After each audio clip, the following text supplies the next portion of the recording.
Nike is down almost 60% from its all-time highs. That's why in today's video we are going to take a brief look on its numbers and compare it with their two biggest competitors, the Adidas and Lululemon, to see whether the situation is really so bad as the stock price suggests. So let's dive in. Okay, so first of all, let's uncover the market cap to see size of each of those companies.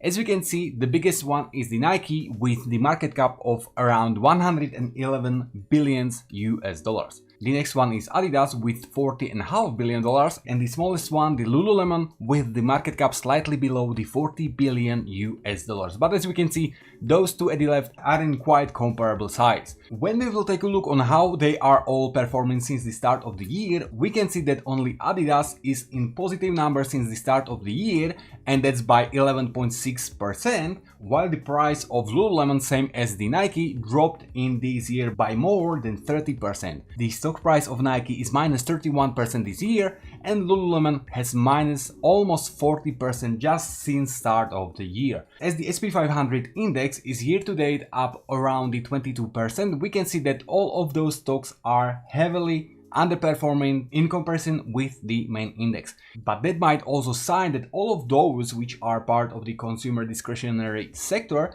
might be just a little bit more cyclical than the SP 500. That means that at some years they might simply perform worse than the SP 500, while at the other years they can perform much better. And as we can see that all of those are underperforming the SP 500, that might be the case. When we will take a look on how far are all of those stocks from its all-time high, here we can see that, as I already mentioned at the start of the video, the Nike is down almost 60% from its all-time high. What is caused also by the previous CEO that set up a little bit strange, weird and not really working strategy within the Nike, thanks what Nike ended up in this bad situation in which it is at the moment. But as Nike has already new CEO, everything could go in different direction from now on. When we will take a look on Adidas from the all-time high, we can see that it's 43% down from its all-time high, and Lululemon minus 40%, what basically means that it was on its level of the all-time high somewhere around the start of this year. So as we can see that not only Nike but also both of their competitors are down from the all-time high for 40% or more, the situation at the Nike might not be as bad in the end. Maybe just as I said already, those are all part of the highly cyclical sector, and that might suggest that when the trend will turn, they could go back to their all-time highs once again altogether. When we will take a look on their PE ratio, we can see that Nike has the lowest PE ratio from them all at the level of the 21.48, what is still quite a high PE ratio for the stock in the consumer discretionary sector, which is not even growing a lot. Nextly we got here Lulu with the 23.92 PE ratio, and at the end the Adidas with massive 101 PE ratio, what is enormous PE ratio for the stock at the consumer discretionary sector. But of course, when we will take a look on forward PE ratio, that means that in case they will have the earnings as they're expecting, we can see that the new PE ratio of the Adidas would be on the level of 28.33, what is much more reasonable than 101. As we can see, the forward PE ratio of the Lulu decreased as well, but not so much as the one of the Adidas, by what we can see that they are expecting their earnings to grow, but not so much as the one of the Adidas. But the fact that we can see the forward PE ratio at the lower level than the current one is the good sign. In comparison, the Nike has the forward PE ratio on the higher levels than its current one, what is not really a good sign. When we will uncover the Q3 EPS performance year over year, we can see what was the reason. As we can see, the earning per share for the Q3 of the 2024 was at the level of the minus 25% for the Nike, what of course decreased the earnings, and that will in the end increase the final PE ratio.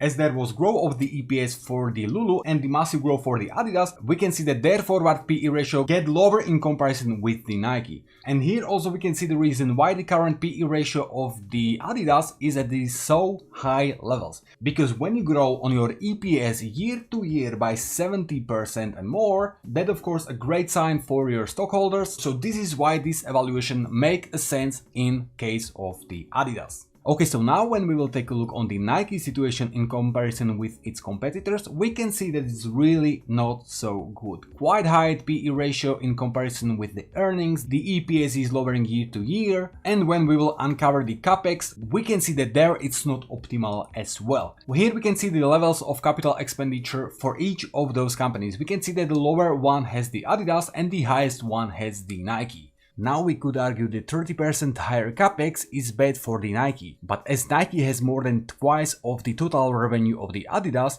and almost more than 3 times of the operating cash flow, that's actually a good sign for the Nike to have capex on only 30% higher than the Adidas. On the other side, when we will take a look on profit margins that were reported at the Q3 of the 2024, we can see that Nike has much higher profit margins than actually Adidas has. What on the other side could help them to grow easier and faster than Adidas in case they would fix all of those problems within the company under the new CEO. On the other side, we can see that the profit margins of the Nike is higher than the one at the Adidas. It might be caused also because Nike decided to sell all of their stuff solely from their own shops, what means that they might put higher profit margins on all of their stuff. But in case they would return to old strategies so that they would let all of the other retailers sell their stuff as well, I believe the profit margin could easily lower to levels around the Adidas. On the other side, we can see that Lululemon has a huge profit margin on level above 16.5%, what is massive, and even though I am not sure what is behind the minus 40% sell-off since the start of the year,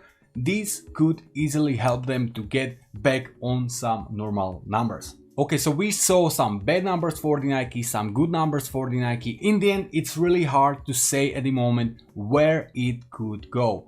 At those numbers that they reported and that we just found, it could easily happen that they would go even lower on the price, but then as soon as all of the processes within the company are fixed, it could be beautiful turnaround story. When we will uncover also the dividend yield, we can see that the Nike has the biggest one dividend yield, and they even increased it recently, where I don't really see the point of doing this when you could simply reinvest all of those money within the company to help it grow or anything else. Okay, but even though all of those numbers are speaking against the Nike, there are already multiple investors and multiple signals that the bottom of the dip might be actually close, as few of the big names already started to buy in quite a big positions within Nike. For example, Bill Ackman, one of the large investors, bought more than 10 million shares of the Nike, and I believe there will be much more in the near future. So we will see where it will go. As I'm saying, from all I can see there, it could go few points lower, but then I believe